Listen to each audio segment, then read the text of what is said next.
Good morning and a very very happy morning. We are reading the fifth agreement. We are on page number 170 और हम जीवन explain कर रहे हैं कैसा होगा जब हम पूर्ण जागृत होंगे, जब हमारे अंदर पूरा विश्वास होगा, हम मास्टर कर लेंगे, हम प्रवीण हो जाएंगे विश्वास में।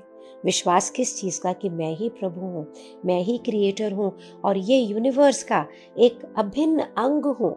And nobody is bigger than me, nobody is smaller than me, and there is what? Love. अब आपकी जिंदगी में इतना प्यार होगा क्योंकि आप खुद ही प्यार होंगे। Isn't that wonderful? इस मोमेंट के अंदर आप अपनी बॉडी को, अपनी इमोशंस को, अपनी जिंदगी को, अपनी कहानी को बिल्कुल वैसे एक्सेप्ट कर लेंगे, सब चीज़ों को अपना लेंगे, अपने आप को आप इज्जत देंगे जैसे कि आप हर जीवन जीने वाले को इज्जत दे रहे हैं। आपके जितने ब्रदर सिस्टर्स, आप अपनी सब क्रिएशन को प्यार करेंगे, आप अपने आप को अनकंडीशनल बिना किसी शर्तों के प्यार करेंगे, मोटे पतले छोटे जैसे भी हैं। इस समय आप अपना प्यार एक्सप्रेस करने में कभी भी नहीं डरेंगे। आप जब आई लव यू किसी को बोलेंगे, कितना निर्मल होगा ये। जैसे ही आप ये फेथ, विश्वास की जिंदगी जीते हैं ना, तब आप पूरी जिंदगी को प्यार में ही जीते हैं। और आप ये देखोगे कि आपका प्यार, जितने भी आपकी कहानी के कैरेक्टर्स हैं ना, जितने भी उनमें झलकेगा, क्योंकि आप अपनी कहानी के जितने भी कैरेक्टर्स हैं, जितने भी एक्टर्स हैं ना सेकेंडरी, उन्हें अनकंडीशनली प्यार करते हैं जैसे कि आप अपने आप को प्यार करते हैं। यहाँ से आपकी सारी रिलेशनशिप बदल जाएंगी सारे ह्यूमंस के साथ में। ये आपको कंप्लीटली इम्पर्सनल बना देगा। अब ना आपको कोई कारण नहीं चाहिएगा किसी को भी प्यार करने का, आप उसको प्यार करेंगे। आपको प्यार करना चूज भी नहीं करना पड़ेगा क्योंकि प्रेम आपके स्वभाव में आ जाएगा। प्रेम आप में से ऐसे आएगा जैसे सूर्य में से रोशनी आती है। ऐसा आपको प्रतीत होगा जैसे कि पूरा ये प्रकृति आपके अंदर से ही आ रही है, ये पूरी नेचर आपके अंदर से एक्सप्रेस हो रही है और यहाँ पे कोई भी एक्सपेक्टेशन नहीं होगी। इस प्यार का किसी आपके ये जो मस्तिष्क में शब्द चलते हैं उससे कोई रिलेशन नहीं होगा। यहाँ कोई कहानियाँ नहीं होगी, ये सिर्फ एक एक्सपीरियंस है। और राइटर ने इसको नाम दिया है कम्युनियन, मीनिंग समन्वय, मीनिंग उसी फ्रीक्वेंसी में होना, उसी वाइब्रेशन में होना जिसमें प्रेम है। और ये वही फ्रीक्वेंसी है, वही एनर्जी है जिसके अंदर आप पैदा हुए उससे पहले कि आपने बोलना सीखा। अब आप क्योंकि पहले दोनों चरण से निकल आए, पहला जो ड्रीम, पहला जो अटेंशन क्या था कि जो आपको लोगों ने सिखाया, जागृति वही थी जो लोगों ने। सेकंड, जब आपने अपने ऊपर काम किया, ये जाना कि ये मिथ्या जीवन कैसा है, जैसे भगवान बुद्ध ने बोला जीवन दुख है, that is for second attention. अब जब आप थर्ड अटेंशन की तरफ अपने जीवन को लेके आ रहे हैं जागृत होकर, तो आपको ये बात का पूर्ण रूप से ज्ञान है कि जो भी चीजें आप देख रहे हैं ये एक स्वप्न की तरह, एक आभासित रियलिटी है जो रोशनी ने क्रिएट की है। पेज नंबर 172 पे राइटर कहता है, लोगों को पता था कि यहाँ पे 3 दुनिया है जो हर इंसान के अंदर एग्जिस्ट करती हैं। हर फिलॉसफी, हर माइथोलॉजी में हम ये देखते हैं कि लोगों ने जीवन को ना 3 शब्दों, 3 दुनिया में डिवाइड किया है। अलग अलग नाम दिए, अलग अलग सिंबल दिए उनको एक्सप्लेन करने के लिए। टॉलटेक सभ्यता के अंदर इसको dream of first attention, dream of second attention और ड्रीम ऑफ थर्ड अटेंशन, यानी जीवन पहली जागृति, जीवन दूसरी जागृति एंड दूसरी तीसरी जागृति। वो कहते हैं ग्रीस में और इजिप्ट जो कि 2 अलग देश है, वहाँ पे से underworld, the world and upper world उसमें बताया गया है। जो क्रिश्चियन ट्रेडिशन है उसमें हेल, पुर्गेटरी एंड पैराडाइज के रूप में बताया गया है, यानी नरक, यातना और स्वर्ग। आज की हम दुनिया की बात करें, प्रेजेंट टाइम की, तो राइटर कहता है कि हमारी दुनिया जो हजारों साल पहले लोग रहते थे उनसे बहुत फर्क थी। उनके लिए दुनिया एक प्लैनेट नहीं था, उनके लिए दुनिया वही थी जितना वो देख पाते थे, धारणाओं में ले पाते थे, जितना वो जानते थे। और इसीलिए ये कहा गया कि हम, हर इंसान का जो ब्रेन है, हेड है ना, जो मस्तिष्क है, ये अपने आप में एक पूरी दुनिया है, क्योंकि हम अपनी पूरी दुनिया अपने इस दिमाग, अपने इस हेड के अंदर बना लेते हैं और फिर उसी हेड में, उसी दुनिया में रहते हैं, इजंट इट? तो मेजॉरिटी जो इंसान है वो किस में रहते हैं? पहली अटेंशन की दुनिया में रहते हैं, बिल्कुल अंडरवर्ल्ड में रहते हैं। फिर एक और बड़ा तबका है जो ड्रीम ऑफ सेकेंड अटेंशन में रहता है, यानी ऐसा जीवन जीता है जब वो जागृत होता है, वॉरियर की तरह अपने ऊपर काम करता है, राइट डायरेक्शन के ऊपर आना चाहता है और इवॉल्व करता है इस रास्ते के अंदर। और ऐसा सोच के हम क्या बिलीव करते हैं कि अगर हम ऊपर की दुनिया में, स्वर्ग में जाएंगे तो वहाँ सब बहुत अच्छा होगा, और अगर हम नीचे की दुनिया में हैं तो वहाँ पे सब डर है, बुरा है।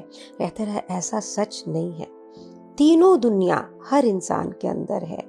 हम ये अंडरवर्ल्ड, नर्क, स्वर्ग, पृथ्वी सब अपने अंदर ही लेके चल रहे होते हैं। ये इन्फिनिट जो एस्पेक्ट है, असीम, अनंत, अगाध, ये अंडरवर्ल्ड में भी है और अपर वर्ल्ड में भी है। हम इसके साथ ही जीते हैं। जहाँ हम जीते हैं यहाँ ये दोनों मिलते हैं, यानी हमारे अंदर ही है। ये आपकी चॉइस है कि आप अपने अंदर में एग्जिस्टेड अंडरवर्ल्ड यानी पाताल में जिए या स्वर्ग में। मैं इसको एक सिर्फ संबोधित शब्द देके आपको क्लियर करना चाहती हूँ कि राइटर क्या कह रहा है। मीन्स अगर हम नर्क और स्वर्ग की बात करें तो ये दोनों भी हमारे अंदर है। आपके ऊपर चॉइस है कि आप जागृत होकर अपनी प्रभुता को पहचाने या इस भ्रमित जीवन या इल्यूजन्स के अंदर रह के वहां रहें। That's our choice.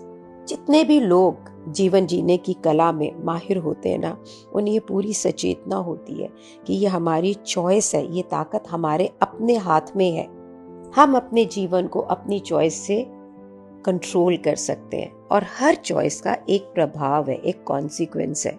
और जीवन जीने वाला ये जो मास्टर है, आप और मैं ना, हमें ये पता है कि ये प्रभाव, ये कॉन्सिक्वेंसेस हैं, उसके प्रति हम सचेत होते हैं। तो ये जो चॉइस है ना, ये बहुत सारे दरवाजे हैं। तो आपने एक चॉइस की कि अच्छा मैं जीवन ऐसे करूंगा, हो सकता है बहुत सारे दरवाजे खुले। आपने कोई चॉइस की, हो सकता है बहुत सारे दरवाजे बंद हो। और कोई चॉइस नहीं करना भी आपकी चॉइस है कि नहीं जी मैंने तो नहीं करना। तो जब हम अपनी जिंदगी में ये कहते हैं हमने ये करना है, नहीं करना है, या कुछ नहीं करना है, या ऐसे ही रहना है, इसी को करके हम अपने जीवन को क्रिएट करते हैं। हम इसके आर्टिस्ट हैं और यहीं से हम बहुत खूबसूरत जीवन को क्रिएट कर सकते हैं और करना भी चाहिए। आप, मैं या कोई भी ग्रेट ड्रीम आर्टिस्ट, यानी कि अपने जीवन को महानता से जीने के लिए जिस कलाकार की जरूरत है, हम सब वो हैं और हम सब वो बन सकते हैं। लेकिन ये मास्टरी हमारे में आती कब है? जिस समय हमारे इस जीवन के ऊपर हमारा कंट्रोल होता है। मीनिंग जो हमारी अटेंशन है, फोकस है, चेतना है, ये आपके कंट्रोल में होनी चाहिए। जिस समय आप अपनी इस चेतना, अटेंशन, फोकस, ये जो यहाँ भागता है, भटकना, इस भटकन को कंट्रोल कर लेते हैं ना, उस समय आप अपनी हर इंटेंशन को मास्टर कर सकते हैं। उस समय आपकी हर चॉइस पे आपका कंट्रोल होगा और उस समय आपका जीवन वैसा होगा जैसा कि आप जीना चाहते हैं, जैसा कि आप बनाना चाहते हैं। एक आम इंसान के जीवन के अंदर उसकी धारणाएं उसके फोकस को कंट्रोल करती हैं, क्योंकि हमारे अंदर की पावर, हमारी विल, हमारी आत्मशक्ति कमजोर होती है। तो जिसने हमारी अटेंशन को हुक करा, हमारे अंदर एक ओपिनियन डाली, हम उसी तरफ चलते चले जाते, हमारी वही इंटेंशन बन जाती, वही ताकत चली जाती है और हमारी जिंदगी की सारी डायरेक्शन बदल जाती है। आपकी आत्मविश्वास, आपकी आत्मशक्ति ही एक शक्ति है जो अटेंशन को जहां भी लेके जाए, जहां जाए। जिस समय आपके पास में इतनी ताकत हो जाती है कि आप अपनी शक्ति से, अपने आत्मबल से अपने अटेंशन को कंट्रोल कर सकें, फिर आप अपने बिलीफ सिस्टम पे कंट्रोल कर सकते हैं। फिर आप हर वो डर की, एंजाइटी की, गुस्से की हर लड़ाई को जीत सकते हैं जो आपके जीवन को कंट्रोल कर रही है। जिस समय ऐसा होता है ना, जिस समय हम तीसरी बार जागृत होते हैं, ये सब एंजम्पशन से निकल के सब, उस समय हम जीवन पे कोई अटेंशन नहीं दे रहे होते, क्योंकि हम खुद जीवन बन जाते हैं, क्योंकि हम जीवन की फोर्स खुद बन जाते हैं। हम खुद ही वो इंटेंट है और ये इंटेंट ही अटेंशन को कंट्रोल करता है। अब हम बिल्कुल सचेत हैं कि हम ही जीवन है। अब ये कोई कॉन्सेप्ट नहीं है, कोई धारणा नहीं है, लेकिन एक्शन जब भी आप करते हैं ना, इस समय बिल्कुल अवेयरनेस, सचेतना से होते हैं। अब आप सच्चाई देख पाते हैं जो कि किसी भी पॉइंट ऑफ व्यू से बहुत ही डिफरेंट होती है। Isn't it very very powerful? आज मेरे को एक चीज और क्लियर हुई, तो मेरे मन में काफी कंफ्यूजन था। विपाशना बोलती है कि हर पल सचेत और इंटरनलाइज और वॉच योर सेंसेशंस। मैनिफेस्टेशन बोलती है कि जो आप चाहते हैं आप उसको वैसे विजुअलाइज करें कि वो आपके जीवन में पूरा उतर आए। अब when I am reading manifestation books to my audience, all the friends says, आप लोग सब, कि हम फोकस कर ही नहीं पाते हैं, हमारा तो ध्यान भटकता रहता है, ये है वो है। तो टुडे आई हैव अंडरस्टूड कि that is intent. Manifestation is what? Intent, that this is what you are wanting in your life, and you are not able to focus because आपकी attention तो अभी first जो dream पे है, अभी first level attention है। सो सबसे पहले हम अच्छा खाना बनाना सीखेंगे तो अच्छा खाना बना पाएंगे। अच्छी चीजों के होने से, डिजायर होने से नहीं है। So now I have understood more importance of Vipassana. Controlling नहीं बोलूंगी, वो कंट्रोल नहीं बोलते हैं, सहज श्वास, सहज सचेत श्वास, being attentive towards that breathing. So that is the way to control your attention within yourself. Once you master this, then फिर आप जहां फोकस करेंगे वो तो आपका है ही, आउट ऑफ बिलीफ सिस्टम। और सेंसेशन जिस समय आप अपनी रियलाइज, वो सेंसेशन कब होती है? भावनाओं से। सेंसेशन कब होती है? इमोशन से। वो क्या है? भ्रम। You know, all of a sudden things have started up opening so well. Tell me about you, is it happening with you so? Thank you so much for being in my life. If you want to read more about it, see, Eckhart Tolle has spoken, The New Earth is a beautiful book which talks about emotions and pain. The Power of Now also speaks about it. That's all in the Shalini Beriwal YouTube channel. And thank you so much for making me a part of your life. As a totality, we are the earth. Thank you so much for being in my life. Thank you so much.